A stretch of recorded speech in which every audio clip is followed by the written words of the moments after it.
I think one of the steps to finding your voice in a creative endeavor is to know yourself, to Yeah. know what inspires you. Hmm. So when I'm asked to give advice to like young magicians, for instance, about like creating your own material, like how Hmm. do you do that? One of the first things I tell them to do is make a list of the things you feel passionately about. Yeah. Hmm. Make a list of the things that are important to you, like the stuff that everyone who knows you well knows you're into, Hmm. right? And then look at that list, and all that stuff should be expressed in your work somehow.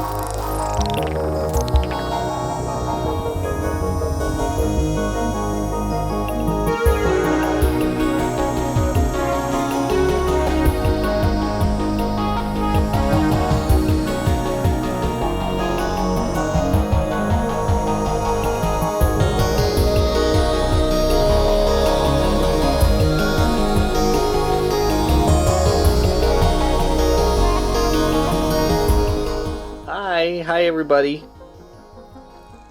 Remind me,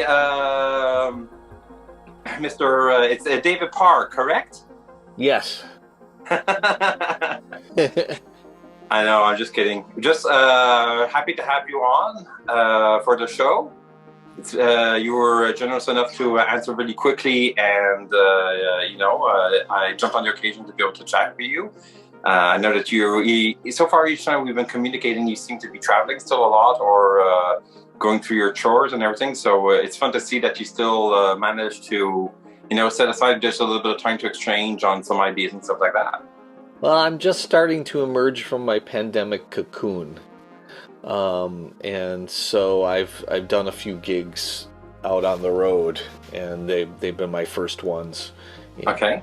2.5 years, and so it's been nice to be in front of an in-person audience again. Yeah, definitely. Yeah.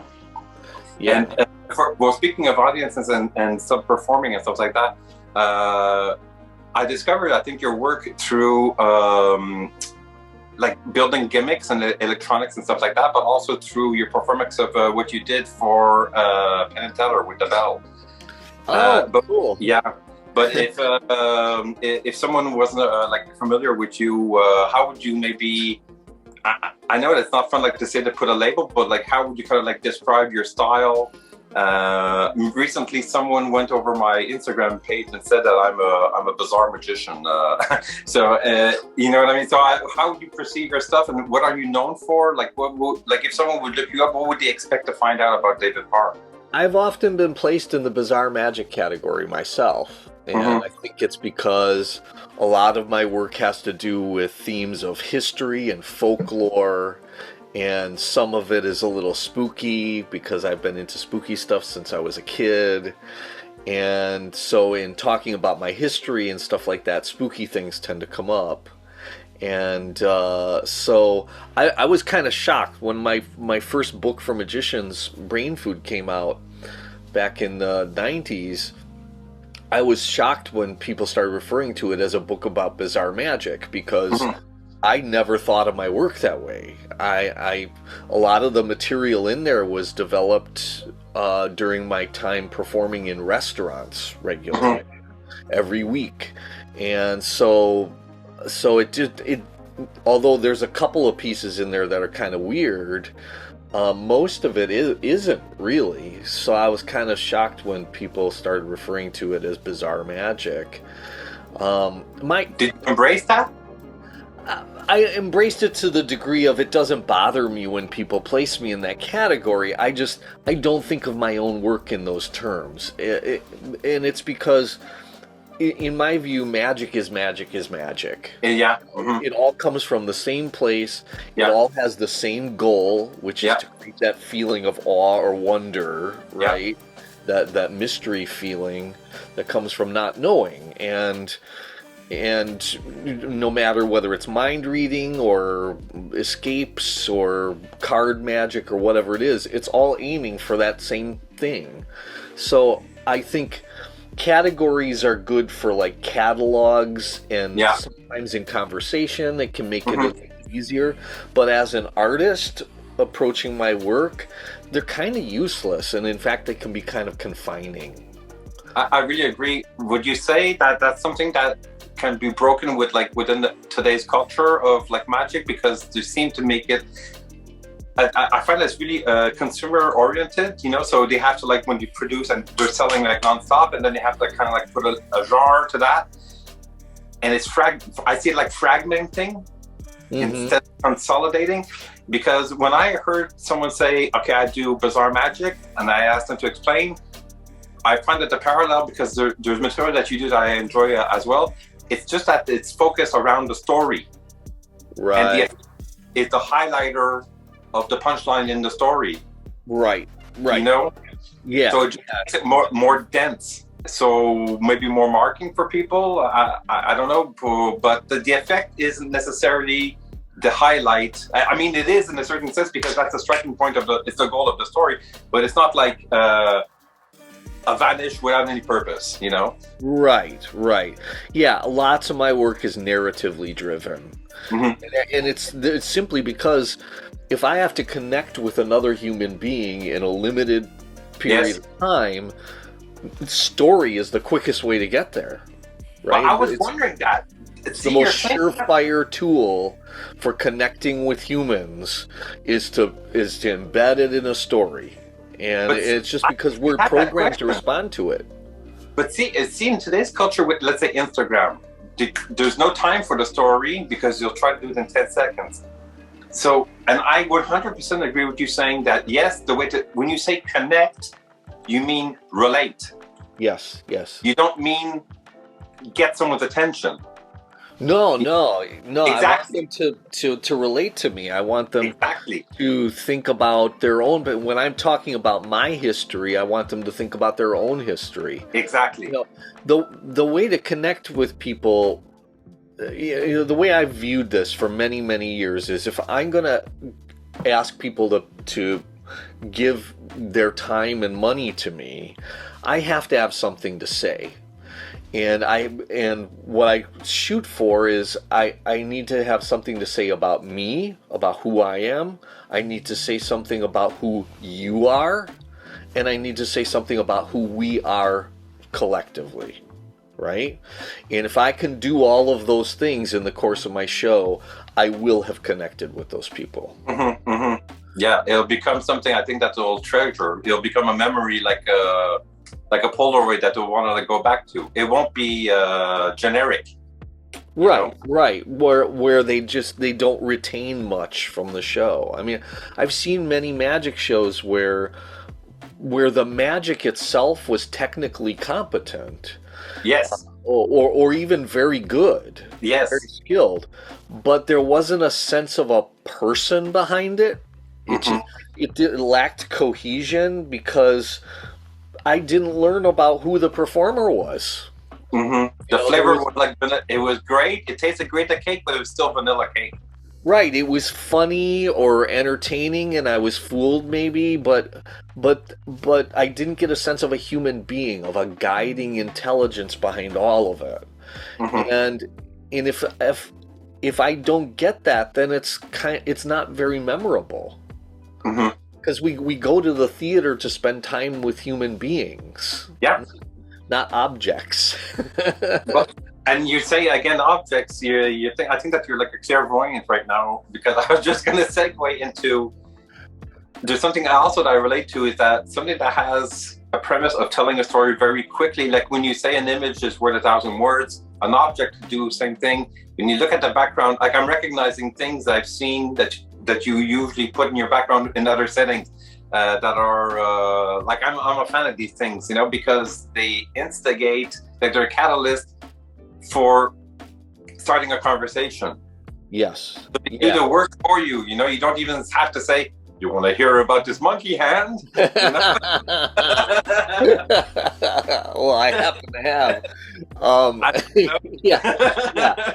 No, I created an entire show around that premise, and the show is called David Parr's Cabinet of Curiosities. Oh man, I want to see And that. so on the stage, there's this cabinet with shelves, and there's all these weird artifacts on the shelves, and there are times in the show, you know, each artifact has a story and something How long is that happens with it. It's a 70-minute show. Wow. And there are points in the show where people from the audience get to pick which artifact. Oh, that's crazy. I'm gonna steal that. So it's kind of a choose your own adventure type of show. Parts of it. That's great. And I did that because exactly for the reason you're saying. Every one of those objects is a conversation starter. Yes. And I really do view a performance as a conversation. It's a conversation between me and my audience. Yeah. You're repeating something. You're saying human beings, communication, relating. No, but you're laughing. You know, it's not always that. Like that's why. No. You know. Yeah, we tend, you know, because we got into this when we were young, we got fascinated with the paraphernalia and apparatus and technique of magic. And that is fascinating. It still fascinates me, right? That there's the inner magic 12-year-old is still in there being slowly digested. And so you know, sometimes a prop will just like feed that inner magic 12-year-old, right? Yeah. But to focus on the technical aspects of magic, to the exclusion of everything else that makes a theatrical performance effective, is not a good idea. So to be able to vehiculate that with the whole thing. Yeah, I mean, I have to focus on other aspects, all the stagecraft, the dramatic aspects of it, the writing. All that is important too, because all those elements support one another. Everything. It's an ecosystem. Exactly. That's a great way of putting it. You know, I liken it to a structure. You're building a structure that has a foundation and bones to it. And if all those elements aren't supporting one another in balance, the whole lacking thing something. Yeah. I know. You see that sometimes in Bizarre Magic, where they've placed so much emphasis on the story that they're front loading it with tons of narrative, and then by the time they get around to the meager magic effect that happens at the end, it's like, well, what was that all about? But it just goes to say that you can captivate and do a lot of magic just with I would call it a sleight of mouth or a sleight of word. Because it's happening in their mind. You know? You're casting a spell. Yeah. And a spell is done with words. Yeah. And so the writing is super important. I mean, I think about every word in my script. And you know, part of it is because I come from a theater background, so I understand the importance of a script. Yeah. But part of it is just I know that words have power. Words create reality. Abracadabra. Yeah, absolutely, absolutely. So the words I choose are super important. Yeah. And again, there's just a limited time with that audience, so it's got to be the messages I'm trying to get across have to be clear and concise. So let's say if we were to, I'll just break down what the show is about. Like for if ever there's some people it's their first time tuning in. So basically it's with David Parr, and what we're going to discuss is that with my research finding how to develop like a good idea, I realized that there seems to be 5 steps within a process, okay? So that's the name of the show, the process. So the first step would be inspiration, what people do on their day-to-day to stay inspired, keep the ideas percolating and going on. Step 2 would be incubation, what people do on a regular basis to be able to digest those ideas so they can kind of like gel and take shape, so that step 3 occurs, which would be the eureka moment, illumination. When lightning strikes, well, how do you process that? How do you digest it? Do you stop everything you're doing and you jump into that right away? Or are you able to just take a note and get back to it? And then you have step 4, which would be exploration.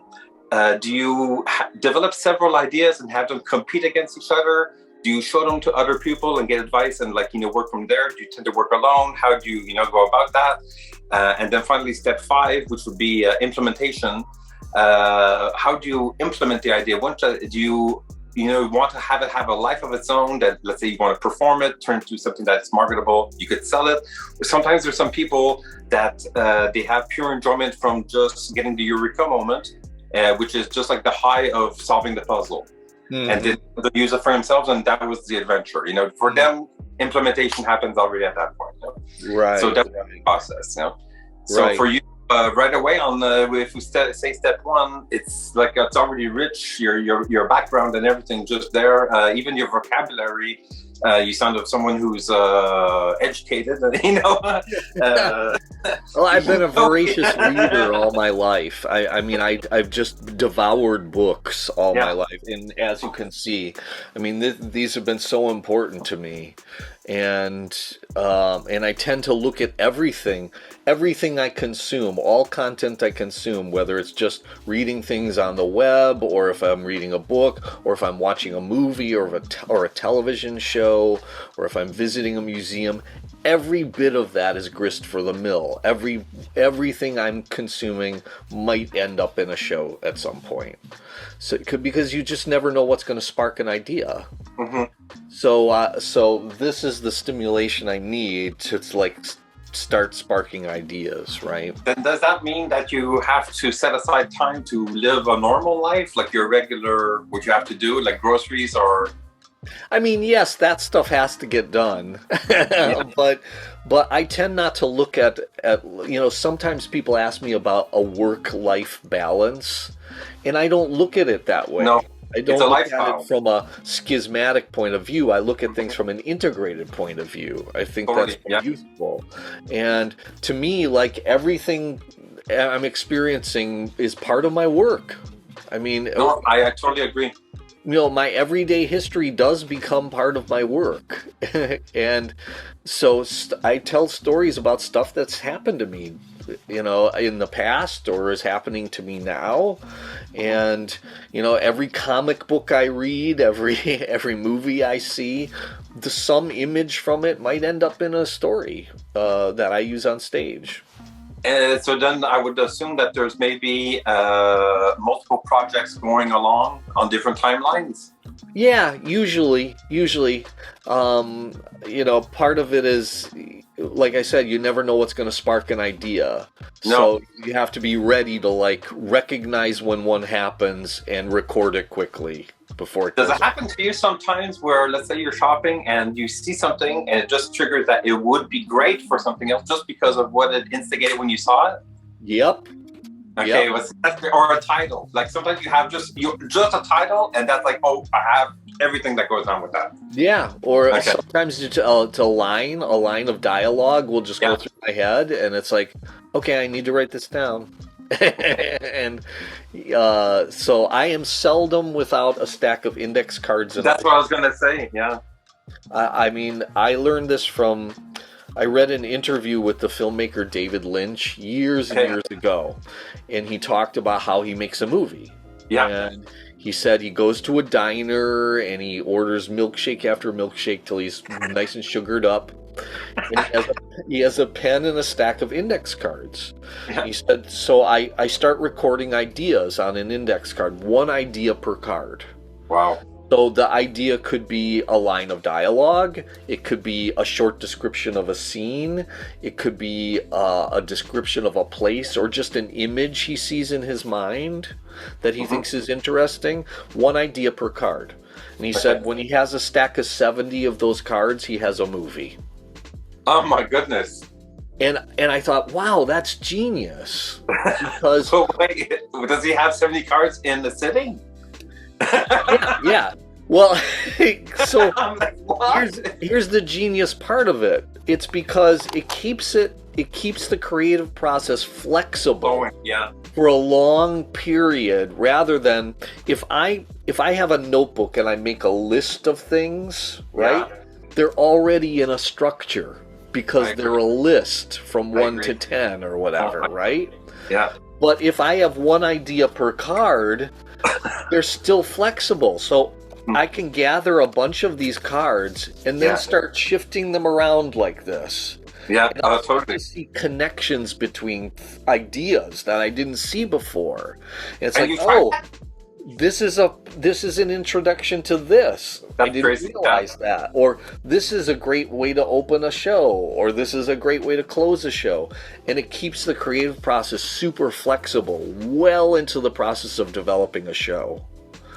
And this is the method I've used for decades now. Makes sense. But do you still have, like, because that relates to something that for me is an organized and a clean version of the messy drawer that the magicians have. And they just leave it hanging because they see half parts of things, and one day they realize, the motor of that goes with that. And I remember that movie, and when it happened, that sound, it would be the same thing. And right. So you still have like that messy kind of like drawer as well? Yeah, I mean, we all have that. We all have the magic junk drawer. Yeah. Which during the pandemic lockdown, I looked back through and found some stuff that I hadn't seen in years, and like blew the dust off of it, and then started using it in my virtual shows. Yeah. And but I save these index cards with ideas on them. I have file boxes full of them, and sometimes I'll just browse through looking for ideas that I've never developed, and every once in a while I'll hit one and I'll go, wait a minute, now I have an idea for how to use it. I like that. Right? And so when I'm assembling shows, I'm digging through that box looking for stuff that fits a theme or whatever, and pulling those cards out. Yeah, it's great. Yeah, and it's not just ideas for magic effects. It's ideas for, stage set. It's ideas for costume. It's ideas for dialogue. Stuff that has nothing to do with the technique of magic. It's all the connective tissue that makes a theatrical performance, right? Everything, all the rest. The dressing, Yeah, all those ideas end up on an index card and put in. My friends joke, like, I'll say something funny, or they'll say something funny, and then one of us will say, put that on an index card. And I'm literally reaching for my stack of index cards and writing. So I know what your next t-shirt is going to be for Christmas. What? Put it on an index card. There you go. I'm putting that on an index card, dude. I could just imagine, like, when you're saying that and I see that your background, I could just imagine, like, I don't know what it is in English, and I put like the pharmacist kind of like drawers. Oh yeah. With those in there, and like like apothecary. Yeah, drawer. Exactly. Yeah, an apothecary cabinet. I mean, yes, stuff like that fascinates me. I remember when I was a kid, my dad worked for the library. Oh, wow. The Central Library. See, that's where it comes from. The organizational aspect. I remember looking through those long drawers in the card catalogs when I was a kid, and it just fascinated me. It was like, I know, too. Who knows what you're going to find in there, right? I know, it's crazy, huh? And then you realize the volume of information that's there. Yeah. It's like boggling. Yeah. And that was a great thing when I was growing up. To like the paper web. To that. Like spending hours at the library, That doesn't exist anymore. Now it's called the web. I know. Every once in a while I'll be getting into an argument with friends where it's like, some dispute over something, a line from a movie or something like that, and I'll stop and say, if only one of us had a device in our pocket with some of all world knowledge on it, we could put an end to this argument right now. If only we had that. Well, you remember even in our day when you would go record shopping with friends, and you'd go through the sleeves, and one that had a nice image, you're like, wow, this must sound great, you know. And then you spend the afternoon there going to the. So that it doesn't exist anymore because there's between the physical, the mystery of not knowing who it is because it's being triggered by an image, and then discovering it, you know, and it's physical. If you're going through the tracks, I don't know. I kind of like that. Yeah, no, I agree, which is why I've held on to so many of these books. Because there's something about browsing through a book, the tactile experience of browsing through a book. It took me a long time. I switched over to digital for my comic books because I've been a comic book reader since I was a kid. Okay. And finally, after moving a couple of times and transporting boxes full of comics and how heavy they are, I was like, I need to go digital on this. Oh. So I switched over to digital on my comics, but for the rest of this stuff, and especially reference books and stuff, I like to have the tactile thing because I like to just take one of these books off a shelf and browse through it. Yeah, no, I like that better because I have a lot in digital form, and I have less tendency to have the reflex to go and dig in there because I find that the phone is used for something else in my mind. Yeah. But to have physical, like when I have coins or like a display with playing cards, they trigger an inspiration just on the fly because you see something visual and you're like, you know what, I remember there was something fascinating about it. Or even just a touch of the paper. You're just like, I like that book, you know? Yeah. Years ago I read an interview where it was an interview with John Cleese and Graham Chapman from Monty Python's Flying Circus. Oh wow, that's good. And back then they were writing partners for that show, and so they would get together to write for the show, and the goal was to have some stuff written before lunchtime. But often lunchtime would roll around and the page was still blank, and it was just because they were blocked. Okay. And so what they would do to get unstuck was grab a reference book off the shelf, open it to a random page, point at a word, and then try to work with it. Totally. And this is how random stuff like llamas and lemon curry and all this stuff ended up in Monty Python's Flying Circus. These were random words from a dictionary. And it would help them get unstuck. And I've used that method. If I'm stuck, grab a book, point, and just see what happens. Sometimes it'll work, sometimes it won't. But even if it doesn't work, because that's something that comes into conversations that I've had with other people, other guests, is that hitting a threshold or hitting an error or a mistake, it usually spawns something else. Yep. And like if you always have successes one after another, it kind of makes it. I find that the inspiration gets lost because human nature is to want to try and solve something, you know. And then you appropriate yourself with that, you know. There's a lot of things that goes on with that. There's ego and pride and the best of the magic community is when you without reading it in past reference and you find something, you're like, I'm a genius, and then you hear a friend say, yeah, but that was in this book, and then it's just like your legs got snapped, and then you have to kind of rebuild yourself, and well, fuck off, I'll find something else. I love that, you know. But the process of, I've had that experience where I thought I invented something, and then I found out I just reinvented the wheel. Yeah. But the way to get past the crushing disappointment of that is beyond a dish of vegan ice cream or whatever. Is to remind yourself that the process you went through in reinventing that thing is valuable. Well, if you found that the other person is like a genius in your eyes, you went through the same path without even knowing the same thing. Right. You know what I mean? It's like there's pride to be there. You didn't hit goal because you're on the right path to goal. If you keep on going, you'll be okay.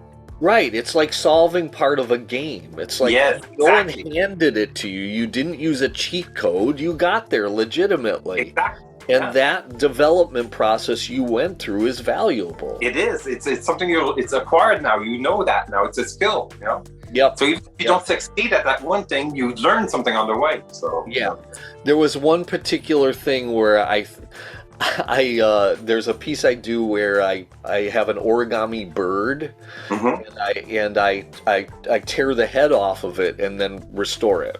Okay. And as soon as I invented it, I thought, you got a call from Pierre. no, I immediately thought, I'll bet Bob Neal already invented this. Because Bob Neal used to be like one of the top origami guys in the world. Okay. And so I thought, oh man, I'll bet Bob invented this. So I took a picture of it and I sent a little write-up of it to him immediately and said, did you invent this already?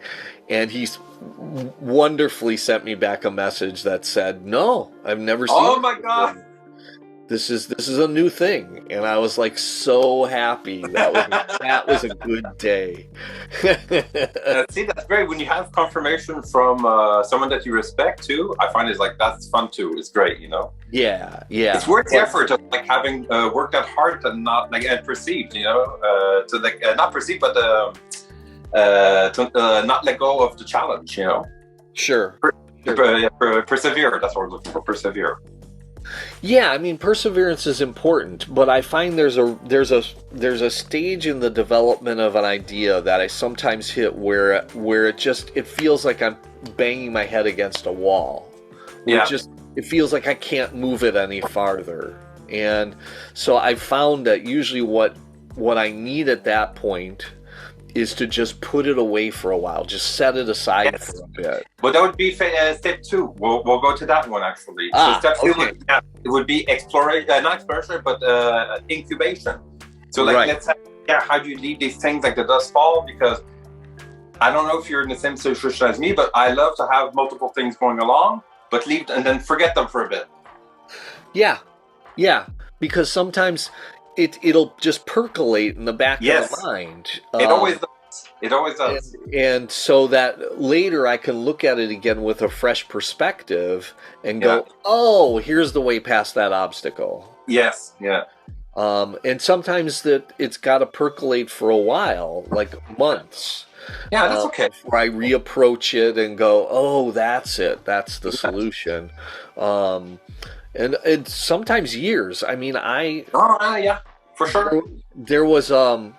There's a piece that was in my first book called Dinner with the Borgias, where there's these goblets, 4 goblets, and I tell the audience that 3 of them are poisoned and 1 of them is safe, right? And now 3 people take goblets and leave 1 for me, and it turns out they all have the poison ones, and I got the ones that's safe. And for years there was a point in the piece where I would say, if anyone wants to trade their cup for the one that's on the table, now's the time to do it. Yeah. And I would just watch them, and usually they'd just get possessive of the cup they chose. But every once in a while, someone would step forward and swap cups. Okay. Always got a huge reaction from the audience, and it punched up the ending of the piece because when we discovered that I had the non-poisoned one, everybody realizes, oh, he had that cup and he switched it. Yeah. So he almost beat me at my game. And so it made the ending more powerful. Stronger. Yeah, definitely. Yeah. Like over the years, I kept thinking, how can I make that happen every time? Is there a way I can engineer for them to switch a cup without telling them to do it? Yeah. And years went by. And I just kept that's thinking, a great challenge. How can I make that happen? And so you bring everything to the end, and you have to have like force a way so that your one ends up in anyone else's hands. Yeah. And so I just kept thinking of it and thinking of it. And, you know, I like to put it as I was awake and aware. Yeah. So when the moment of inspiration happened, I would be able to take advantage of it. Okay, and as it turned out, it happened on stage. So I'm performing the piece, and the thought that went through my head was, when do we do something naughty? When the teacher turns his back. Okay. Yeah. So I said to them, okay, I'm going to turn my back for 10 seconds. If any of you want to switch your cup for the one that's on the table, that would be the time to do it. And I turned my back and counted to 10. And I could tell from the way the audience was reacting that someone was switching a cup. And now every time I perform that piece, someone either switches a cup or pretends to switch a cup, which is just as good. Yes, it is. Right? They make the sound of switching a cup without actually switching it. Yeah. But again, it punches up the ending because does, they almost beat me at my own game. Yeah. So that was the way to engineer it to happen. But it took me years to finally have that thought. When it happened, so you're on the stage and it happens, did you have difficulty finishing that routine because you wanted to keep that there? No, I was just like, I just kept thinking, why didn't I think of that sooner? It was so simple. The solution was so simple. No, I know exactly what happened. You said, hold on 1 second, I need to put it on an index card. On an index card. Well, that's immediately what I did after the show. Yeah. Immediately.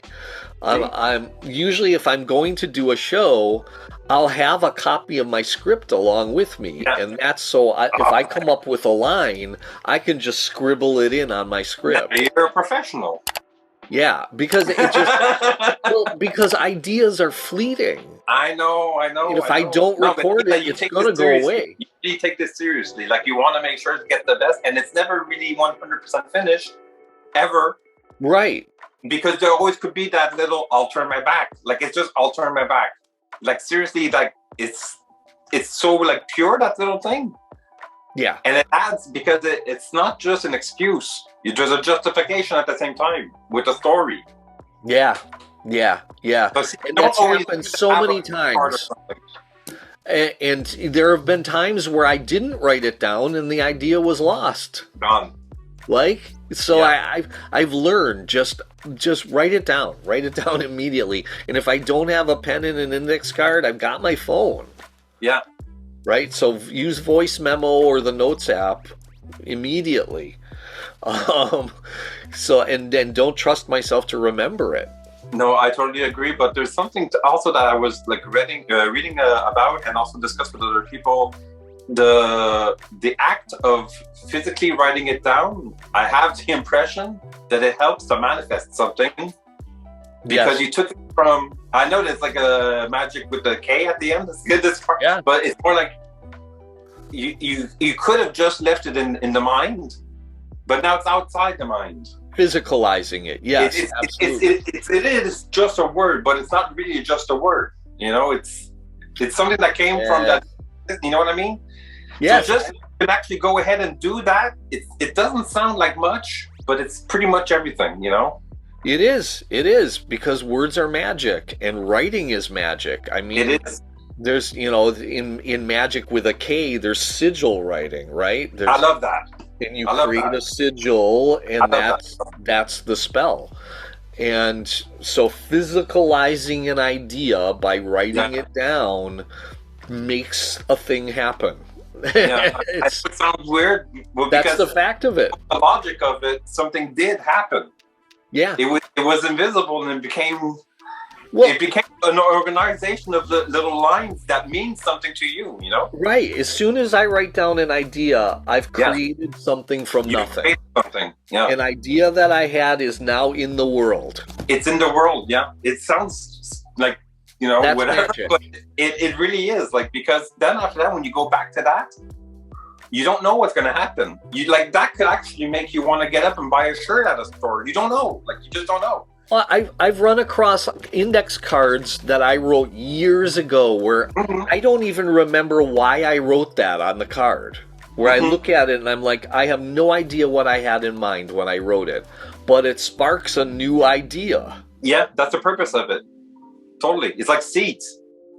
Right. And it's it's almost divinatory. It's almost like a divination type thing. Right? Yeah. Because, I'm running into it years after whatever my original intent was. But at the same time, you kind of set forth those things. Like, you didn't stay idle. You know, like you could have just been you leave the wind, you know, like bring you towards the destination, but it doesn't mean that you can't, you know, plan things as you're going along at the same time. So you're being proactive in your movement, you know?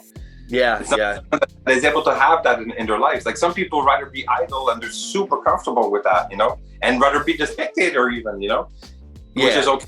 We need some of those, but like I tend to gravitate towards purposeful activities, you know? It's unfortunate that human nature, we have to often hit a wall in a life struggle or a health issue or whatever to be able to realize how precious things really are, you know?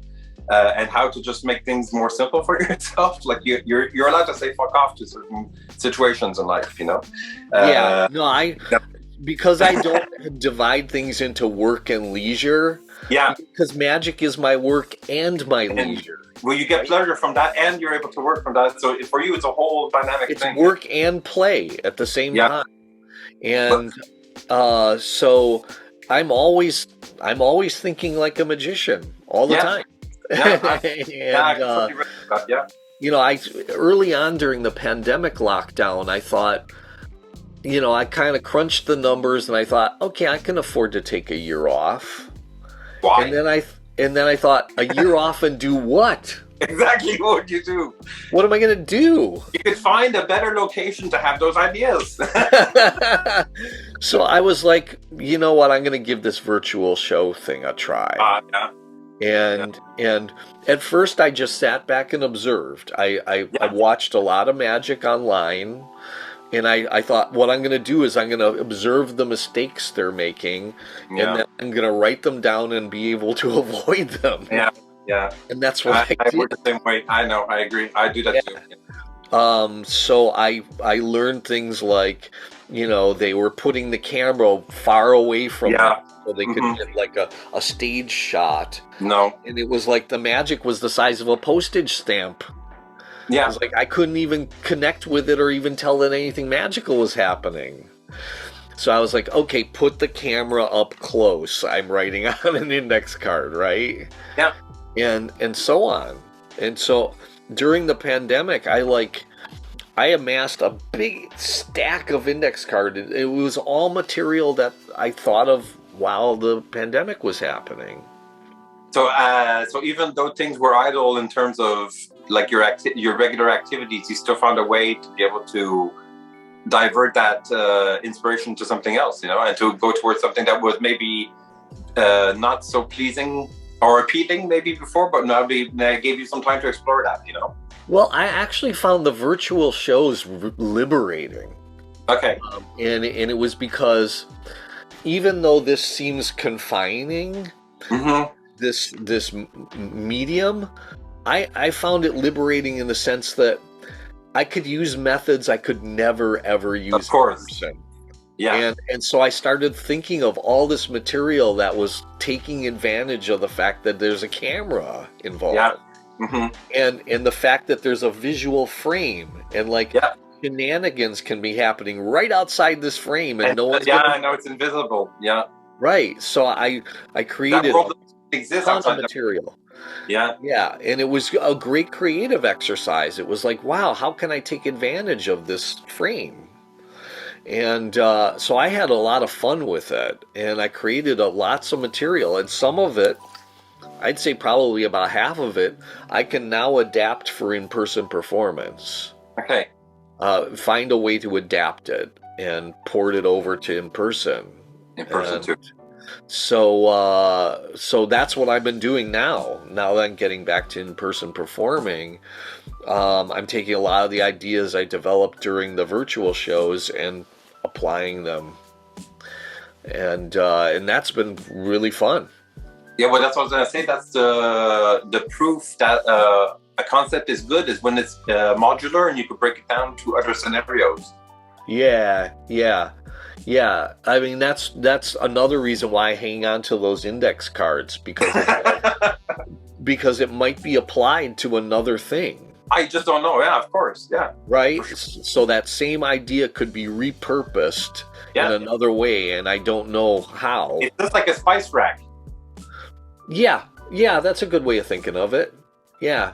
Yeah, you're combining ingredients in different ways. Like sugar could be used in cake, but you could also use it in spaghetti sauce, you know? Right, exactly. Unless your wife is Italian like mine, and then she'll whip you. A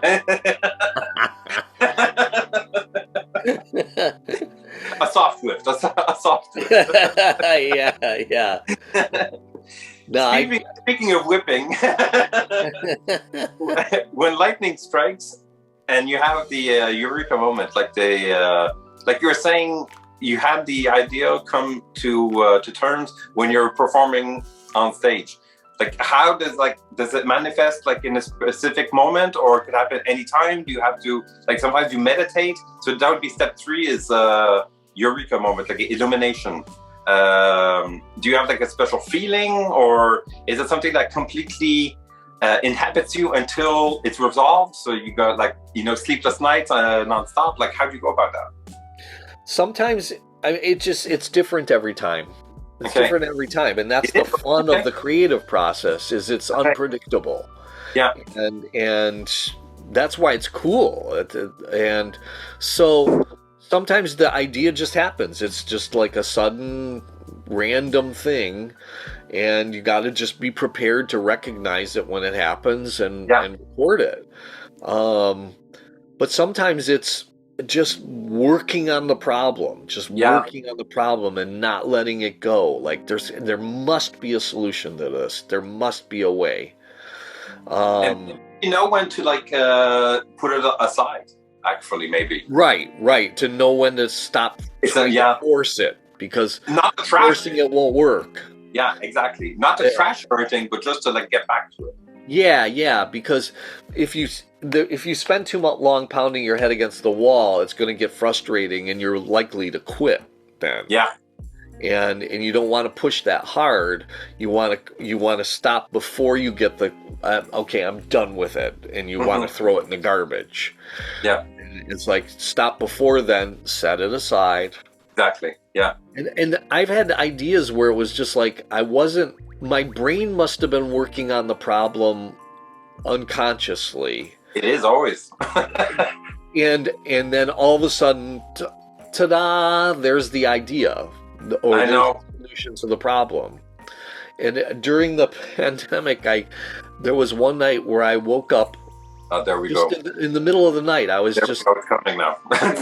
it was like 4:00 in the morning or something like that, and there was this idea in my head, and the idea was a way to perform any card at any number. Okay. And I thought, would this work? And so it was such an interesting idea. So I was like, okay, I'm going to have to. Yes. Okay. So I turned on the light, and I hunted down the props I would need to test it out. Yeah. And I tested it out, and I was like, and it worked. This does work. Wow. And it was just out of nowhere. I know, but see, that that's something that I discussed with other people as well with the conversation. There's sometimes, because, like, it's there, it's in the subconscious, right? Like you just say, and it's there, and you don't realize it because it's in like a snooze mode or something. Yeah. But there's times when like you say, it can happen, like when you're sleeping, and then I wake up and I feel like it's almost like I'm a vessel. I don't even have to. I'm just executing what is already knowledge that I didn't have. Like that. Oh yeah, of course. Like, that goes like that because it's like that. And I'm like, what the hell just happened? And I have to finish it from beginning to end because I feel like I just, like, physically have to only do it because it's like stored information. It just came and blah. Does that ever happen? Like, sometimes is. I cannot believe that when it happens. It's wonderful that the process of creating magic is in some ways magical itself. Yes, it is. And it's because parts of the creative process are methodical. Yes. Like keeping index cards and a pen handy. Yeah. And parts of it are mysterious. Exactly. And I don't know where those ideas are coming from. They're just coming from somewhere in my head. Yeah. And so it's cool that it's that way, that I'll never fully understand that process. Well, do you feel that there might be something that you could do to help trigger that spark more often? Oh, absolutely. And that's stimulation. Okay, yeah, there's that. Yeah, that's true. Books, museums, Yeah, that's true. That's true. haunting bookstores, consuming lots of content. I mean, So you have the step one. the other day, a friend of mine said, "Where do you find the time to watch all these movies and TV shows?" Because I'm just constantly consuming it, and it's because every once in a while, an image from a movie or a TV show ends up on an index card, and I use it. Yeah. And it's just like, wow, that's a striking image. I need to use that. Yeah, well, especially these days. I mean, the series, they're so rich, like the textures and the sounds and everything. It's like series are almost like high production movies now, you know? Oh, totally, yeah. So nice. Yeah, the level of production design and everything is fantastic. Like these Marvel shows. Oh my God, like little movies. Yeah. And I just finished watching the German series Dark. Okay. It's like a science fiction sort of time travel series, except dark. Okay. The name is appropriate. But you say it's German, so it's translated? It's in German? Yeah. Okay. And it's so good. I want to watch that then. Really good. Okay. Because, usually time travel gets into iffy territory where it's like it can be done well or it can be cheesy and bad. 1000%, yeah. This is done really well. Okay. So all consuming content is all stuff where it might spark an idea. Yeah. So it's all this stuff you see here is all stimulation for my brain to possibly spark ideas. And it doesn't become overwhelming for you that it's like constantly there? Like, do you ever feel that you need a break from that? I mean, it's okay. It's cool to like go seek a temporary, like go out in the woods and spend time just sitting in nature for a while. Yeah. But I'm a city boy and I like the stimulation of culture, museums, concerts, shows, theater. I mean, that's what my brain craves all the time. Which city? So, I live in Milwaukee. I lived in Chicago for a while too. So the Brewers. Yeah. I'm not a sports guy, but I know of them. That's all I know about them. I recognize more behind you than I'll know about Milwaukee any day. Yeah.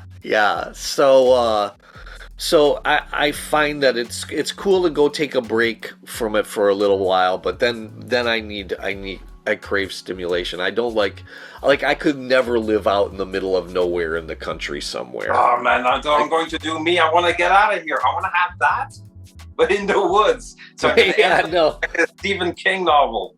No, I would feel isolated and I would go crazy. No way, forget it. I'm gonna have like the little side house where it's like an Airbnb, so people come over. I cook for them. I do the magic, and then they leave traumatized. Okay, sign me up for that. I'll do that. That'll be great. I'll stay in your Airbnb. My pleasure. So step 4, you have these ideas. You have the eureka moment. So you woke up. You have the structure is there. Step 4, exploration. Do you feel that like you can show it to people and have them participate into the idea, or you rather keep it to yourself? Me personally, I try to keep it to myself until the end. Do you do several things and then they compete against each other? That I'll do that, but with graphic design, I'll do like 5-6 logos and have them compete. But with magic stuff, not so much. I tend to want to like hit the same nail until it's like because it's more complex, maybe. Yeah. So how do you go about the exploration of an idea? Usually what I'll do is I'll either put myself in front of a mirror or I'll set up my iPad and record something. Yeah. So I'll run through the steps of whatever it is that that I have the idea for, and then watch the playback. Yeah. Or watch it in the mirror. Yes. And if what I see looks promising, then maybe I might like text a friend. Okay. Like I have just a handful of people I feel comfortable saying, hey, can you click this Zoom link in about a half hour? There's something I want to run by you. Yeah.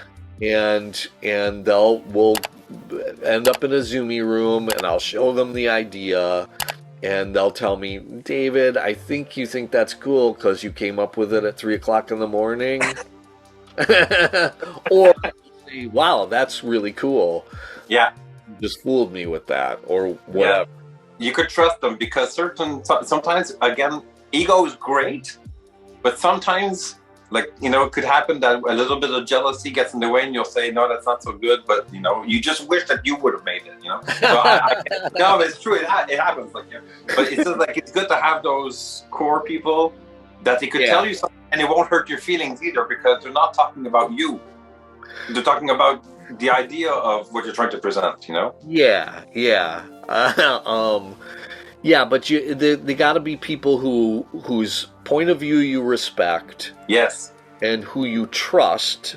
To share ideas with, who aren't going to either be cruel about them or rip them off. Yeah. That too. Yeah. Right. That too. I forgot about that. Yeah. And so there's just a handful of people I really trust, and so I'll usually run the idea by them. You know, part of it is that, you know, with my background in theater, it's a collaborative process. Yeah. Like, the early phases of the creative process are done solo, but the later phases of the creative process are collaborative. Yes. I've learned the value of that because sometimes you're so close to the material you created, you can't see it objectively. I agree. It's very difficult to see it objectively, even on camera, right? But it's like you're saying, like sometimes it's just because that extra perspective, it's just more eyes on the project. You know what I mean? Or it's just more ideas because they're bringing their own experience and baggage and their own worldview to that thing, right? But that's elevating it because you consider that. You want the thing to be the best that it can be, and sometimes it exceeds your personal, you know, abilities or time restraints or whatever. So just having that is kind of like putting it on steroids a bit, you know? Yeah. I mean, every once in a while, I'll have an idea that I feel super protective of. Yeah. And I don't want any outside input on it. I won't tell no one about the 10 minutes turning the back thing. That's between you and me. That turning the back. That's okay. Though. I like that. Yeah. No. Every once in a while, it's like, no, this thing needs to be nurtured. It should just be mine. Yes. And so I won't tell anybody about it until much, much later when it's almost finished with the development. With the, let's say, Foolus routine? No, the Foolus piece, I showed a bunch of people. So I developed it while my leg was broken. So because I had nothing but time on my hands. I apologized about the leg, David. I'm sorry. What more? You're rubbing it in. That was being cruel. No. It turned out to be to have a silver lining, that whole experience. Because I probably wouldn't have ended up on Fooling Penn and Teller if that hadn't happened. Yeah, but it just goes to say, when they say in the shows, break a leg, you got to watch out who you tell. That phrase I can't say anymore. I can't say it. And put it on an index card. Yeah, no. My phrase I say now to friends who are in theater when they're doing shows is "Have fun out there." That's all I can do. Because break a leg now has new meaning to me. I want to get back to something you were saying about the. Okay, so you showed it to a bunch of people before the Penn and Teller performance. I did, and that was because I wanted to see if magicians could work out the method. Okay, yeah. And so I showed it to a bunch of my friends who are magicians, and I'd perform it, and then I'd say, "So what's your theory?" Mm-hmm. And what I found was more often than not, they would go, "Oh, I got so caught up in the back and forth game of it, I forgot to look for signs of the method." Wow. Okay, that's perfect too. Huh? That's great. The time lapse. At that point, I thought I could bump up my chances of actually fooling them. I was like, oh, maybe the method is buried deep enough under this game. Yeah.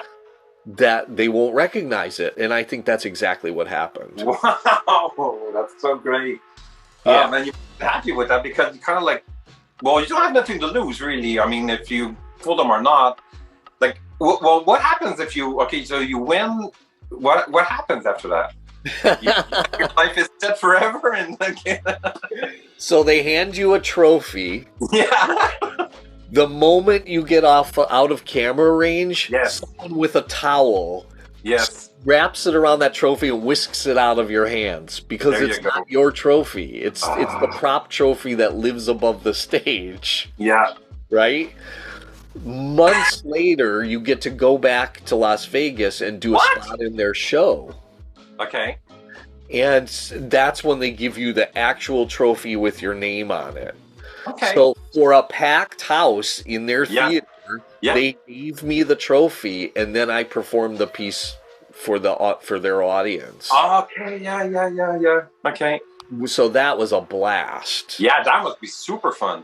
Yeah. To perform it for a house of 1,500 people, was really cool. Oh yeah, that's true. Yeah.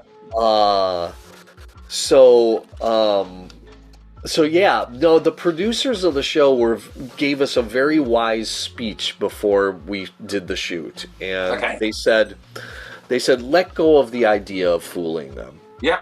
They were like, if you focus on that, to the exclusion of everything else, you're going to ruin this experience for yourself. Exactly. Yeah, just have fun with it. Yeah. They were like, if you focus on that. If you happen to not fool them, you're going to be disappointed, and the whole thing is going to be a bad memory for you then. Mm-hmm. And they're like, so just let it go. Focus on having fun and doing a good performance. They were like, if you fool them, it's icing on the cake. Yeah. They were like, whether you fool them or you don't fool them, you're going to come out of this with the best demo reel you could never have afforded. Exactly. That is it. Yeah, it's your business card for sure. Right. Yeah. And that video alone has booked me shows. Exactly. Yeah. So they were right. Yeah. And like the second time I went on the show, we knew it wasn't going to fool them. And the only reason they asked me to do that, I was doing the thing where it looks like I'm sticking pins in my thumb. Okay. Which I had been doing since I was a kid. Because it was in one of the books I had when I was a kid. Okay. And so we knew it wasn't going to fool them, but they asked me to do that. The producers asked me to do it because they know Allison Hannigan is squeamish. Okay, yeah. So they knew she was going to freak out, and they were right. She super freaked out. Okay. Yeah, I mean, she almost ran away from me. Yeah, she was that freaked out by it. Okay. And at one point, she actually turned her back to me and refused to look at me. See? Yeah. So the producers were absolutely right. Yeah. Oh, that's it. Sometimes I guess that they wanted to have the shock value of it, like the entertainment aspect of her reacting to that. Yeah, exactly. Because what they're looking for is not material that'll fool Penn and Teller. What they're looking for it has to be entertaining. Is material that's good television. Exactly. Yeah. Yeah.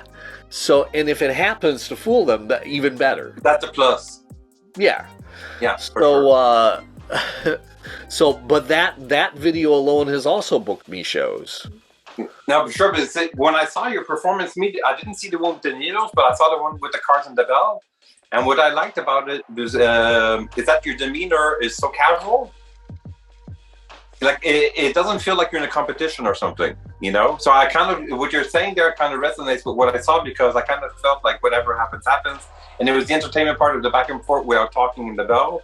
Yeah. So the winning part of it, like you say, that's the icing on the cake. But the whole entertainment aspect of it and her genuine reactions with you, it was really great. So congratulations.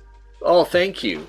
Well, I think that comes from seeing it as each piece of magic to me is like a little one-act play. Yes. It has a plot, it has characters, it has a beginning, a middle, and an end. It has a conflict. The conflict is resolved at the end. Yes. Mm-hmm. I mean, all this stuff is like a little one-act play. And in the case of that piece for my first time on Fool Us, the game of it, the back and forth game of it, that's the narrative. That's the story. Mm-hmm. Because nobody knows where that's heading, except for me. Yes, exactly, yeah. So that functioned as the narrative. Yeah, so the one ahead was kind of like dissimulated within playing a game with someone. Right. And so the narrative doesn't necessarily have to be spoken. No, well, that's the thing. It was kind of like a little bit of a plus because there was a kind of a wink to Teller, basically not talking during the performance. Yeah. You know? Yeah. So there's a bit of a tie-in with everything. You know, it's nice. I didn't even realize that until afterward. See? Yeah. Yeah, I was like, oh. Yeah. No, it's true. So there's like a kind of a dynamic that was going on, a kind of like a cameo of like a salute to like what he's doing. Keller actually said to me after the performance, after we did the shoot, he said, "You know what I liked about what you did? It was one simple idea." Yeah. Mm-hmm. It's true. And he was like, too much magic is just a bunch of ideas shoved together.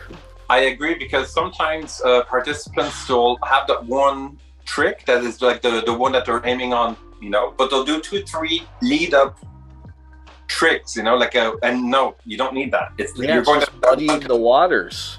Exactly, yeah. So all you need to do is even emphasize that your story is crazy solid and captivate them right away, so that the emphasis is going to be, all the attention is going to be brought onto that one moment, you know?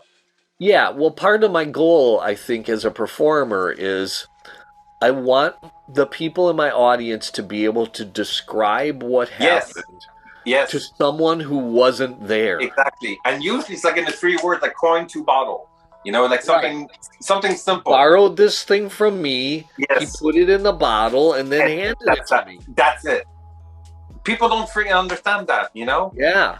So if someone go home and describe it. What was your first dog? Okay, now it's stack 5. Okay, now cut the pack. Oh, not like that. Okay, cut the pack. Okay, perfect. Now name a number between 10 and 20. And they'll never be able to describe what happened later on to someone who wasn't there. But, you know, I want them to create a legend for me when they describe this, because their description's going to be better than what I did. It's always that. Yeah. That's like the rule of marketing. Like, because I read about that, people don't want to be perceived as being not intelligent enough to have been fooled. So they'll explain that, like, he was so good because even though my heightened intelligence, because I was aware of, like, even if you were there, it was like, it starts off, I was alone, and it was like, there was a pack of people, you know, and we all saw the same thing, because they have to give credibility, like, to them being fooled. So the story multiplies itself, and then when it's time for you to perform, you're like this crazy legend, you know? Yeah. Or Peter, whatever you want to call yourself, you know? This is how legends are born. Yeah, and that's what I want to happen. I want them to describe parts of my show to people who weren't there, and then those people might come to see my show. You know, you gotta see this man. He has a monkey paw. Exactly. Yeah, I want him to retain some images from my show, like. So I want to create some very memorable stage pictures for them to remember. Yeah. And they'll retain maybe a few of those, and then I want them to be able to describe some of the magic in a sentence or two to people who weren't there. And so that's why I tend to go for very direct, simple, clear magic plots, because then people can sum it up. Yeah, definitely, yeah. So basically, now I guess we'll bring it down to phase 5, the implementation of it. So once that you have all these ideas, and you have a volume of ideas that are coming out, do all of them get like to be implemented, or what happens? Well, that's the thing, you know.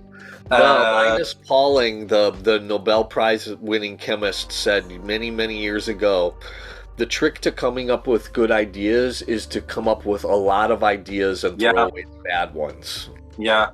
So I just record ideas. I just amass stacks of index cards with ideas. I try not to judge them before experimenting with them. My task is to gather data. Yeah. Right? And so it's to come up with a lot of ideas, and then some of them will lead to places. Some of them might just sit there in the box unexplored for years and years. But you're like an optimist.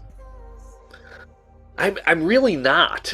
Well, if you think of it, because it's taking the idea, then manifesting it, and it's at its rawest form, and then you transform it so that it becomes something that's more valuable. Interesting. Okay, yeah.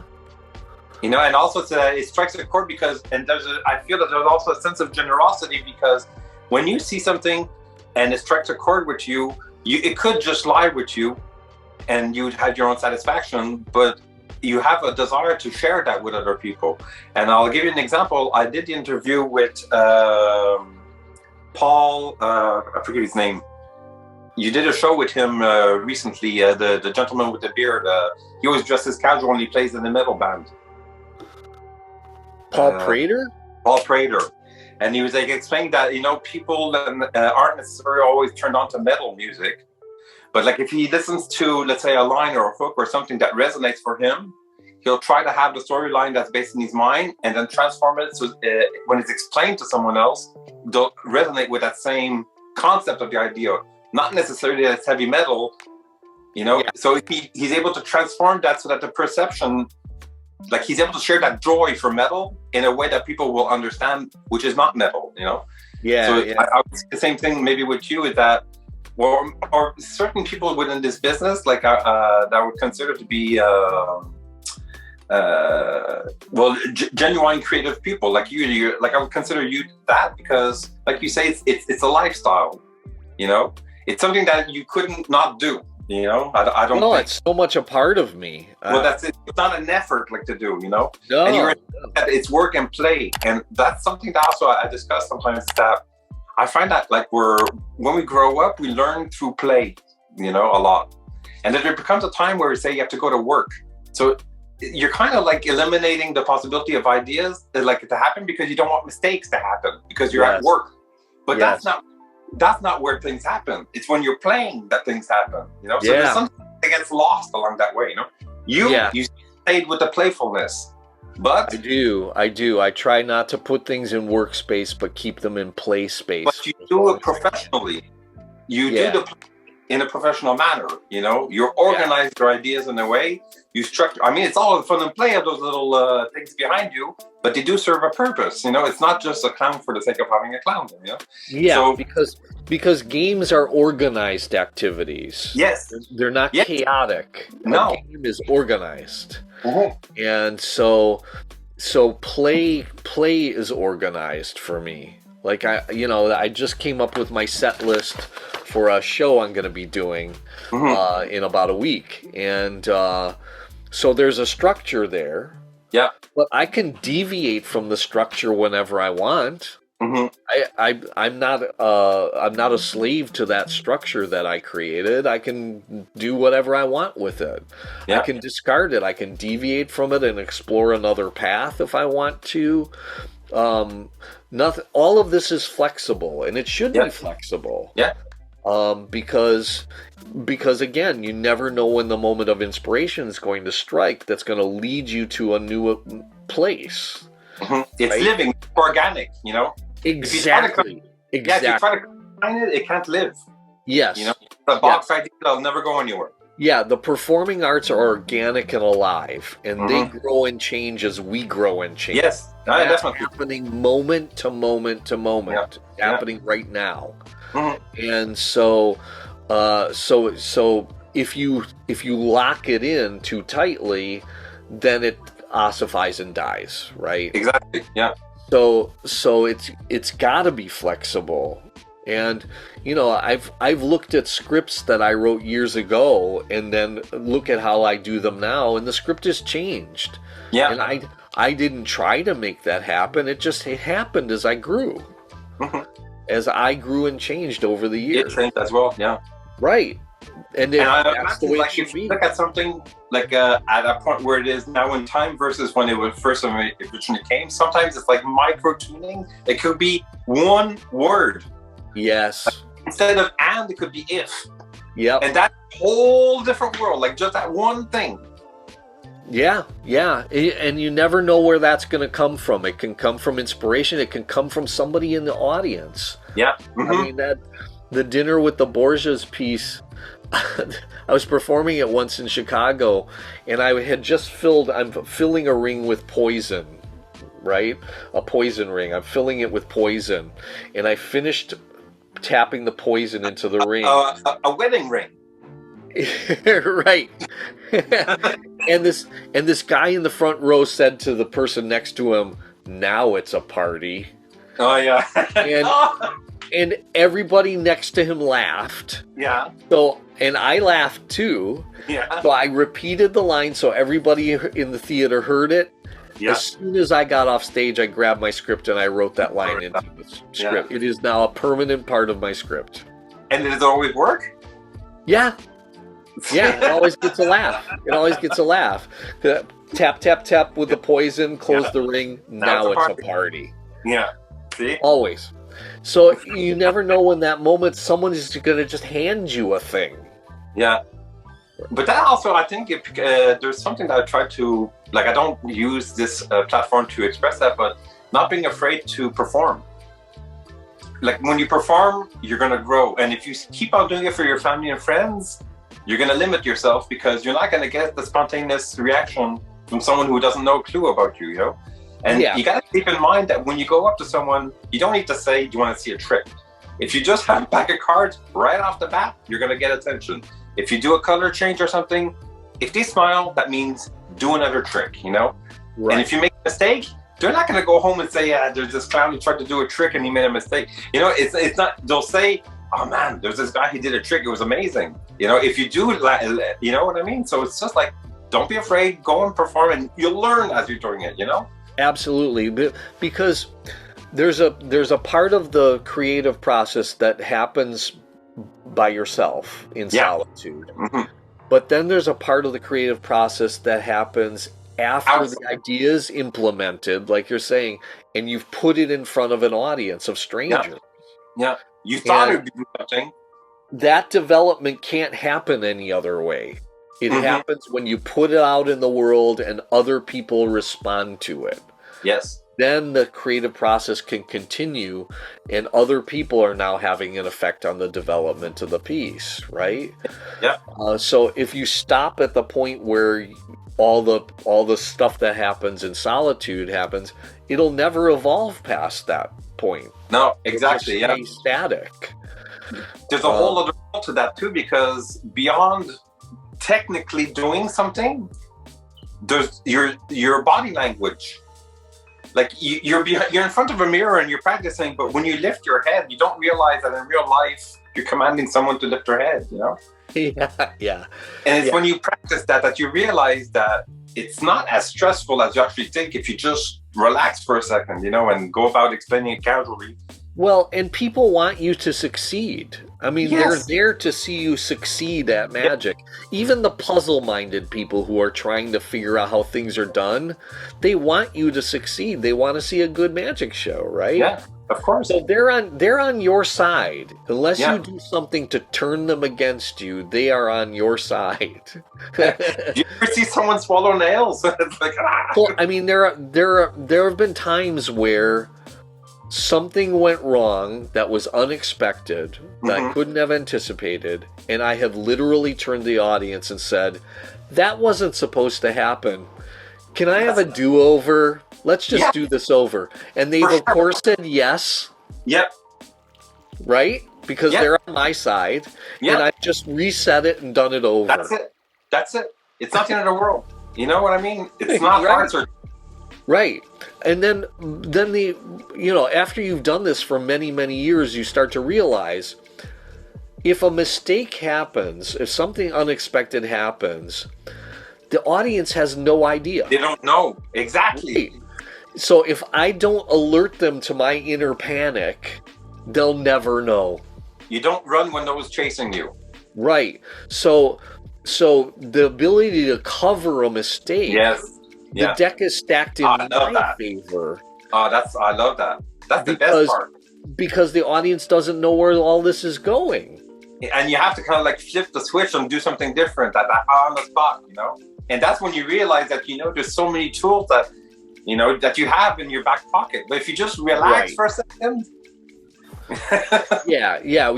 You've got so much years of experience and knowledge to bring to this.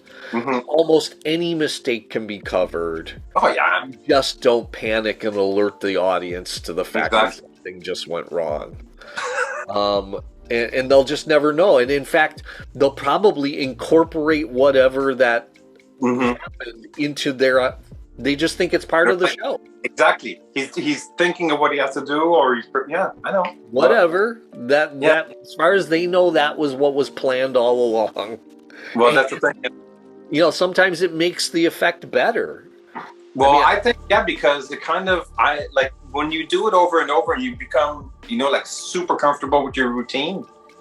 It's fun when you can leave things breathe, and get to them when you get to them. Yeah. Like the cards are there, the move's done. You know how tricks are. They're finished like at the beginning, So all the rest is you leave the time, you explain, you leave people wonder, do a Darren Brown, drink some water, and then you get back. No, it's true. There's a sense in which you can just to not be in a rush to get to the end of the thing. Exactly. Right? Yeah. Because the whole thing's a journey. It is. Right? And the point of the journey is not to arrive. The point of the journey is the journey. Right? Exactly. Yeah. So all the moments leading up to it are of value. I see sometimes magicians performing effects like the cups and balls. Yeah. You can tell they're just galloping through the whole routine to get to the end where the lemons come out of the cups, right? Yeah, yeah. And it's just like, well, that whole thing was a blur until the end when the lemons came out. I know. And it's like, it's because they're not appreciating that the whole thing is the journey. I know.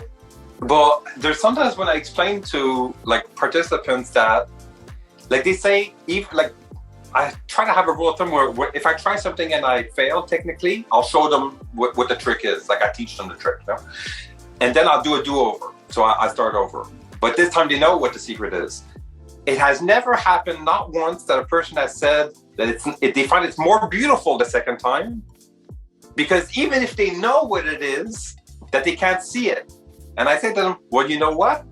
You see that I'm smiling while I'm doing the trick, correct? And yeah. I'm reacting the same way as you because I'm actually I'm seeing the same thing as you. You know what I mean? So I'm having the same pleasure as you. I think it's incredible that we're getting to see this together, And then you share that moment with them, because if you just I don't want them to see the technique. And it's like making sometimes the technique the center stage to what you're that is supposed to qualify you as a good performer if you're able to execute technically something hard. There's no relation to that. A cross force is just as incredible as the hardest. Oh, totally. Yeah, in the right context, it'll get the job done. No. That's the irony of magic, is that all the technique that we spend so years perfecting is meant to be invisible. It's visible. Exactly. So there are times where it's like you want to say, no, but look at how clever this is. I know, but you know what I mean? That would ruin it. I know. That would ruin it. I know. Magicians like that. I know.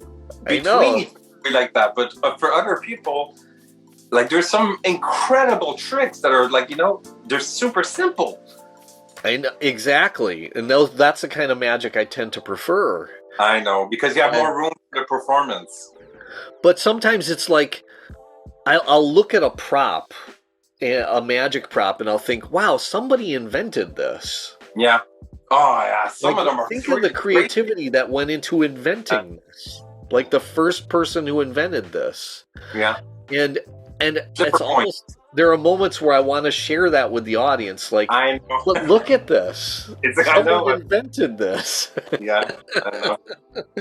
But it's got to be a private appreciation. Well, I think that's maybe like there's a certain point. Yeah, like I think that showing a technique to someone is borderline acceptable, but I wouldn't show how a gimmick is made. That is something I wouldn't do. Yeah, see, I think that my line would be there. Yeah. Yeah. Because you can appreciate... Because if you understand technique, you can still appreciate the skill that went into it. Yes. Because then it's like watching a juggler who's so good. Yeah. It's not magic, but it looks magical. It looks like they're defying gravity in a sense. Yeah. And when it's that good a juggler, right? It's like I say, if you see a rainbow, you know that it's not painted in the sky. Right. It's not magic, but it's magical. But it's magical to look at. It doesn't make it less. You don't appreciate it less because you understand that it's droplets going through the sun. You know what I mean? Yeah. I mean, the trick then is to make an open display of skill interesting to the audience. Yeah. Meaningful. Make it meaningful. I mean, in which case, I mean, I've sometimes done, okay, I'm going to show you something that took me years to learn. Okay. And then I divide a deck in two, I ferrule the ends together, and I make a double fan out of it. Yeah. I was like, and so I've set it up with this took me years to learn, and so when the double fan happens, the audience applauds. Yeah. I know. And it's because I made the skill that I'm about to demonstrate to them meaningful. Meaningful. Yeah. I took years of my life to master this. But it's visual and it's understand. Like they could see with their eyes what you're trying to explain at the same time. You know. Yeah. It's just to make this pretty-looking fan of cards. Right? Exactly. But that's why I think the only reason I learned to Pharaoh Shuffle was because I wanted to make a double fan. What do you think of cardistry? It's juggling. It is, huh? Juggling. It's not magic. No. It's juggling. And you can appreciate it as juggling because it looks magical. It looks like all that stuff happening. It's like, it's not how is it done. It's, wow, that's an impressive skill. Do you find that could be mixed into magical performances? Absolutely. Yeah. There's room... I mean, you've got to bear in mind what Robert Houdin said, which was a magician. A magician is not a juggler. He's an actor playing the part of a magician. Yeah. Like, magicians leave off that first part of the quote, usually. So he was saying, don't get caught up in too many fancy flourishes. Mm-hmm. That's not really the job. Yeah. That doesn't mean there's no room for it. There is room for it in a theatrical performance, absolutely. There's room for eye candy. Yeah, but that's really not the point. The point is the mystery feeling. Yes, definitely, yeah. That happens when you don't know how that happened, right? So open. It's fun, like to have multiple things. Like you're saying, sometimes card magicians will be fragmented from mentalists.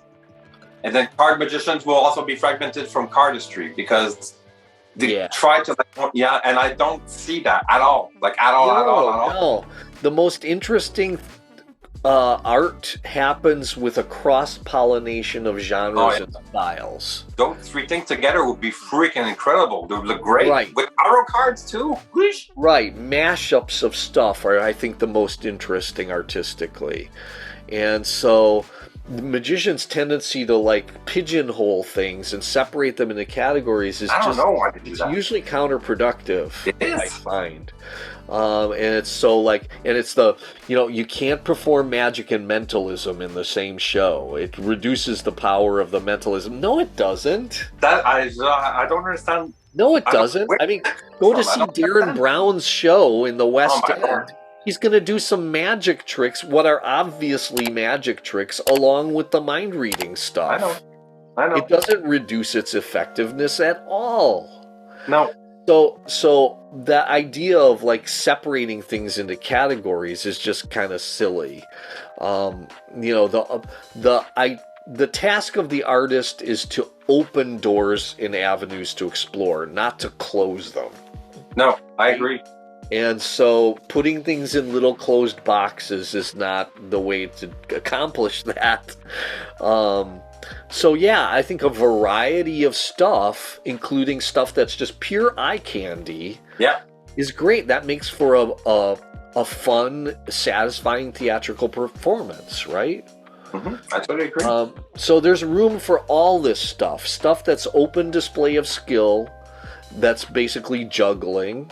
Yeah. There's room for that. Robert Houdin was just cautioning us against doing too much of it. Yeah, for that being the center stage to the effect. Right. And so he was like, you know, it's the playing the part of the magician, it's the mystery feeling, that's the most important part of the magic. I agree. I was discussing with other people in regards to like also the Instagram magic versus storytelling magic, or for some people call it bizarre magic. Would you imagine, like in the time of Houdin doing the orange tricks, if it was strictly ta-da, oranges? Yeah, like, no. It wouldn't make, like, it wouldn't make, that would be like the worst trick ever in the world.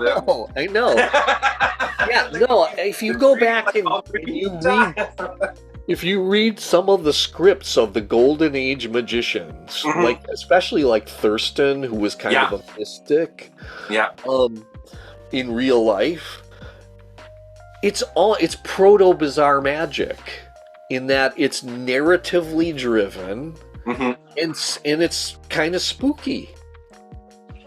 And so if you go back and read this stuff, the Golden Age magicians that we so admire, the stuff they were doing was very, very much like what goes on in bizarre magic. Yeah, definitely. Yeah. And but we've kind of forgotten that. No, I know. What's fun also about those particular kind of stories that they have is, since that's like spirit driven, it kind of helps sell the idea that there's something within the unknown that is responsible for the manifestations. So it's also taking away a little bit of the center stage of the magician, who's becoming just a guide, if you will, you know, or someone who's playing part of playing the narrator of the story. Yeah. It's again, it's like being able to let go of the ego a bit, so that you're giving away the power to the spectator who is witnessing the thing, and the manifestation was happening through the story. So the less that you're being part of it, I find that it makes it more mystical of an experience, because you're not saying this person is implying that he has these powers, you know? Yeah. It's a magic show doesn't have to be an ego show. Exactly. Yeah. Instead of saying, well, look what I can do, and you can't. Yeah. It can say, look what we can accomplish together. We all saw the same thing. Yeah. Right. And aren't we fascinating creatures that we can perceive this? Totally. Yes, that's right. That's hopefully the message of my performance. And, you know, if you look back at Golden Age magicians, all those posters with the imps on their shoulders and spirits in the background and all that, that promised a certain thing. It created a certain expectation in the minds of the people who were buying the ticket. And the expectation was that there's some kind of supernatural force at work here. Exactly, yeah. Those little imps are basically giving him the secrets to the manifestations. Right. It's not just skill at sleight of hand or a thing you can practice. It's something otherworldly. Yes, I love that part of it. Right? And that's the implication of it. And they paid off that implication in the show. Yeah. And that's what I try to do too. It's the sense that there's something else happening in this room that's supernatural. Which always is. Yeah.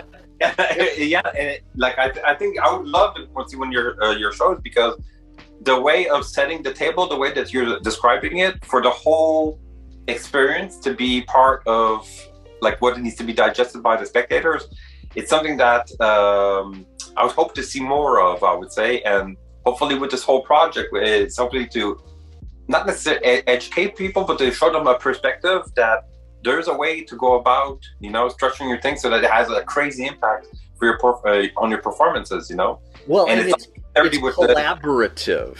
Yeah. It's collaborative. The show is a collaborative experience. Mm-hmm. And the value of it is it'll never be that same way again, because it's the product of a time and a place and a particular set of people. And once the audience is a different group, the show is going to be different. Yeah, the chemistry changes for sure. Yeah. Right. So that's its value. It's going to happen this way once. Yeah. So it's like pay the first attention. shuffle of the pack. Yeah, it'll never be the same again. Yeah, for sure. Yeah. There's a thing that happens when I watch magicians where there's I don't know another way to put this, but there's a kind of tone of apology in their voice. Okay. And the tone of apology says, the implication of it is, okay, listen, I know this is cheesy. Okay. I know this is kind of silly and cheesy, but just bear with me for the next 20 minutes and we'll get through this together. Okay, yeah. Okay? But what I try and aim for with the tone of my show is something really amazing is going to happen. Exactly. It's only ever going to happen once this way. Mm-hmm. So pay attention, or otherwise you'll miss it. You'll miss it, yeah, for sure. I agree. Like everything in my tone and posture and attitude should imply this is important, and if you don't pay attention, you're going to miss it. I love it. Right? Because magic is fleeting. It's there and then it's gone. And all that's left is our memory of that experience. Right? I totally agree. So it really is important. And I don't want to convey to my audience, well, this is kind of trivial and cheesy. To downplay it. Yeah. Yeah, and I find that's really common, like, especially in what magicians call comedy magic. The humor is undercutting the mystery of it all. Not totally, because I think that, like, if you boil it down to it's the core of what it should be is basically, first of all, in today's day and age, to have time set aside in a day where we're always all busy, to just dedicate that for 15, 20, 1 hour to mystery and leave your mind just wander on what if, that itself is a gift, Absolutely. So to be able to do that and just abandon yourself to the experience, and for the magician to be able to convey that what's happening there is important, like for sure something mystical is going to happen, and for you to pay attention to that, I think that's a great way of putting the bow to it, Yeah. They're giving me the gift of their time and attention. Exactly. Yeah. Because they could be doing other things. For sure. Yeah. And so I better have something to say and something to show them that they could leave with a memory, a good memory. Yeah. Or a lifetime of trauma, depending on what kind of performer you are. To each their thing. Yeah. No, I try and. The tone I try to go to. Years ago, a guy sent me an email. He had bought a piece that I had as a dealer item. I had released it, called A Game of Life and Death. And it's basically where you're playing a game of cards with the Grim Reaper. Right? Yes. And this guy sent me an email. He was like, I do a lot of card magic, and this seemed different, and I thought I wanted to give it a try. He was like, but you don't actually do the script in here that's in the instructions, do you? It would creep the hell out of people. And so I sent him back a message saying, yeah, I do that script. That script is word for word what I do. I was like, there's a way to there's a tone and attitude in presenting this that would probably be heavy-handed. Yeah. And would convince the audience that I'm a creep, like as in a creepy person. No, I know. They don't want to be around. You know what kind of person I try to think of when I go about that? Vincent Price. That's what I was that's what I said to him. That is exactly what I said to him. I said the tone I'm going for is playfully macabre. It's just a wink at the end. Like Vincent Price in those old movies I watched on Saturday afternoon TV when I was a kid. Right? Because there was always the gleam in his eye that indicated that little twinkle at the end. It was like, that's between you and me. That's between you and me. Like, we're in on the thing, and this is going to happen. You follow me, we're going to have some fun. Yeah, and it was play. It was playful. Yeah. And I was like, it's possible to be macabre and playful at the same time. Addams Family. Exactly, and that's what I'm going for. The Munsters, Addams Family, and so on. Yeah. And Vincent Price. And that he's my favorite. So hopefully that the guy understood what I was saying. And it depends on how old he is. Yeah, I don't know. But yeah, playfully macabre is the tone. Yeah, it's a great because it's like, and also I really like the mood that he has. For me, kind of like resonates with Playboy even, because it's very like mansion-esque, like high-end elite activities, like, high-end dinners and stuff like that, and being dress code. But then the playfulness, like that is borderline childlike, Yeah. And how people even if they're of a certain, how could I say, like even the most serious people have they find enjoyment in the little fun, playful things, Absolutely. It's your job to kind of like break the ice and bring the child out of them. But I mean, like when I perform, like my child, I got 3 of them. When I go to pick them up at school and I do a trick for a kid, it's always the parents that come and they hooked, because they don't have the same relation as the child. Like the child will see just like the visual aspect of the card, but the adult will have the reasoning. Yeah. They won't be like, the child will be like, the effect is finished. The adult will be like, I want to know. Yeah. That analysis starts to happen. Exactly. Yeah. And then you just leave and you leave them with, something on their mind there.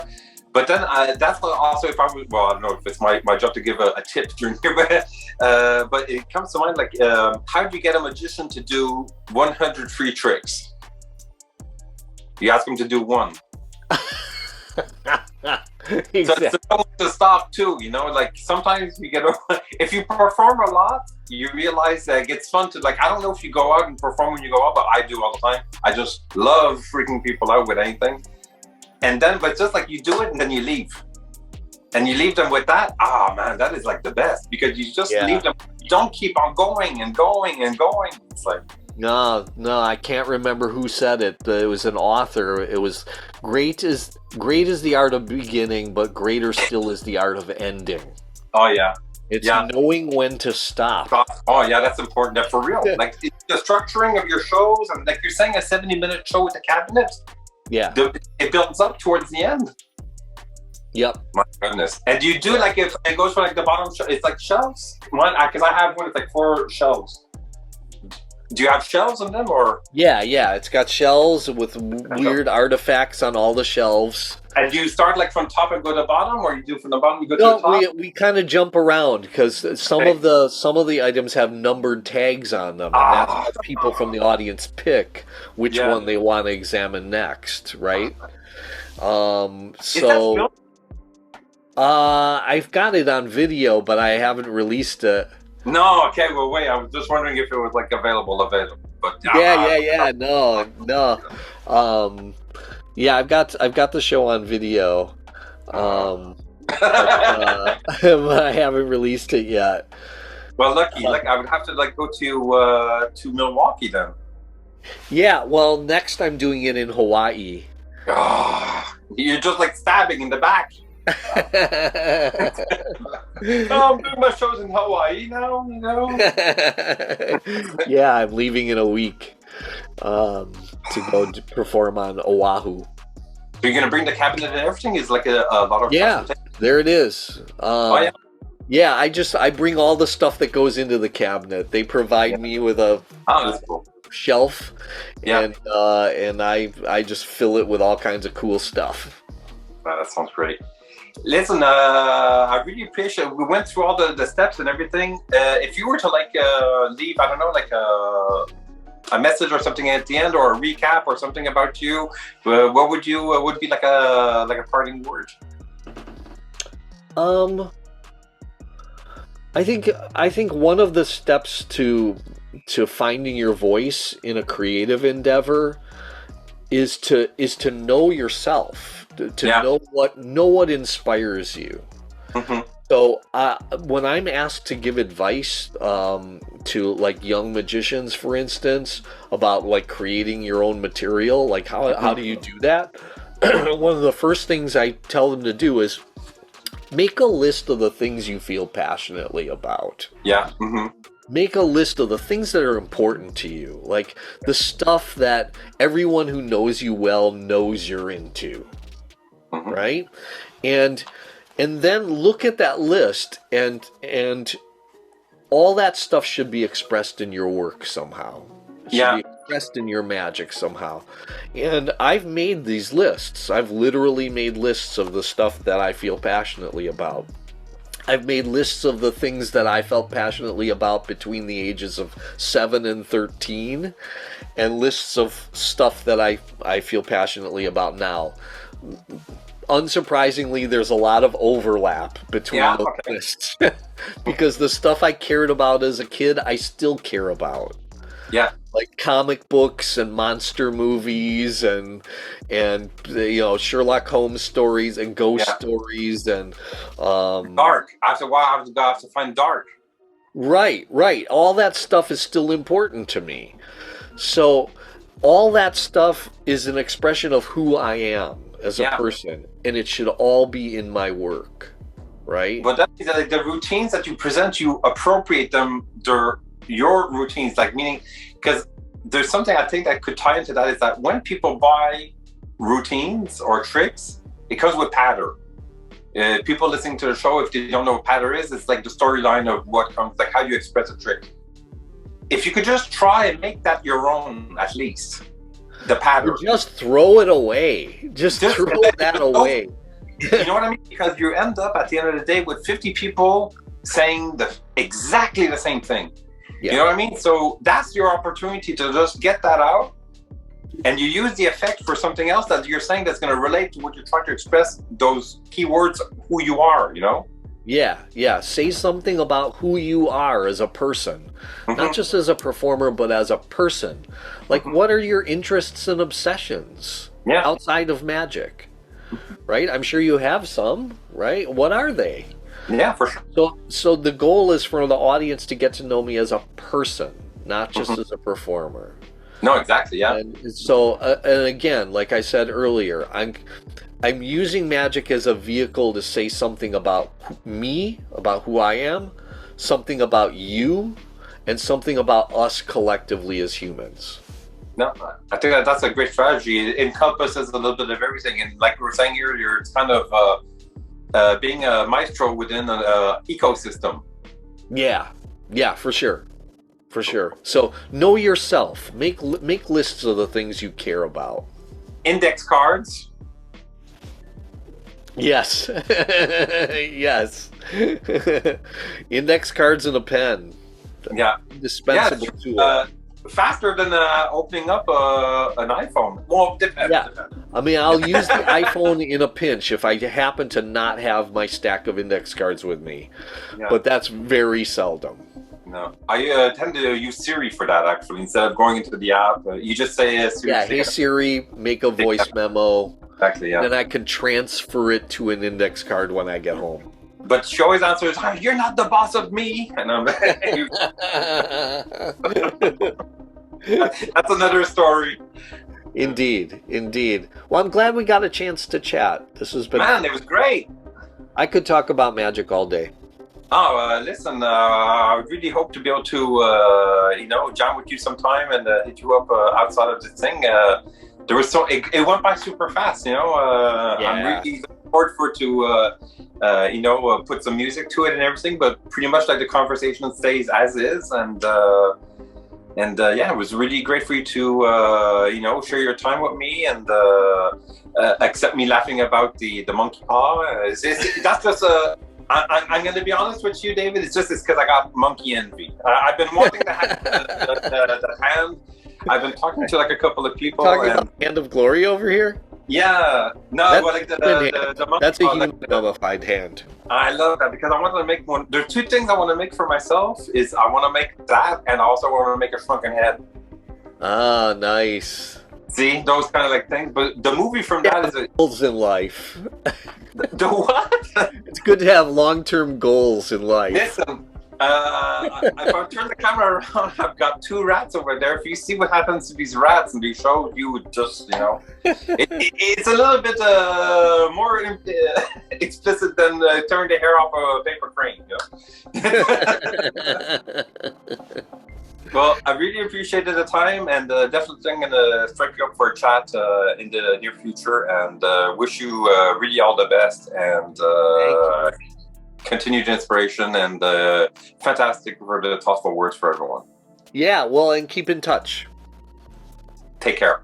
All right, you too. Bye-bye-bye.